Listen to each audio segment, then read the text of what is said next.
В Душанбе власти закрыли книжные лавки с религиозной литературой, расположенные рядом с центральной мечетью столицы. Один из владельцев такой книжной лавки сказал журналистам Азади, что власти 3 недели назад опечатали двери их магазинов и не позволяют им заниматься продажей религиозной литературы. Более 10 магазинов, торговавших религиозной литературой, опечатаны Управлением религиозных объединений Комитета по делам религии.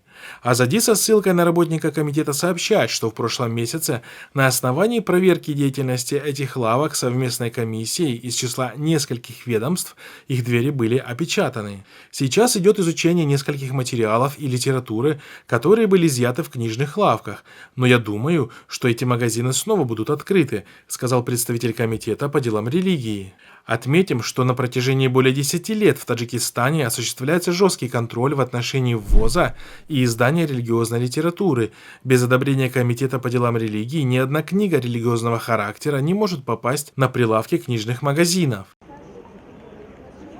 Один из жителей близлежащих районов по имени Абдухалим рассказал о редакции Хабарху, что эти магазины были чуть ли не единственным местом, где можно было приобрести какую-либо религиозную литературу не только для жителей столицы, но и для жителей других регионов. В основном здесь можно было приобрести лишь литературу, утвержденную в Комитете по делам религии. Именно поэтому закрытие лавок вызвало удивление большинства местных жителей. С каждым днем таджикские власти создают все новые барьеры для верующих в изучении ислама. Мест для того, чтобы мусульмане могли обучать своих детей религии, не существует.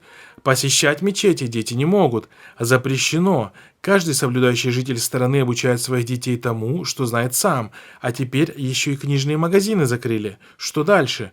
Будут ходить по домам и конфисковывать Коран, арабский алфавит и другую литературу, как в советские времена? Возмущается собеседник Хабарху из столицы по имени Азам.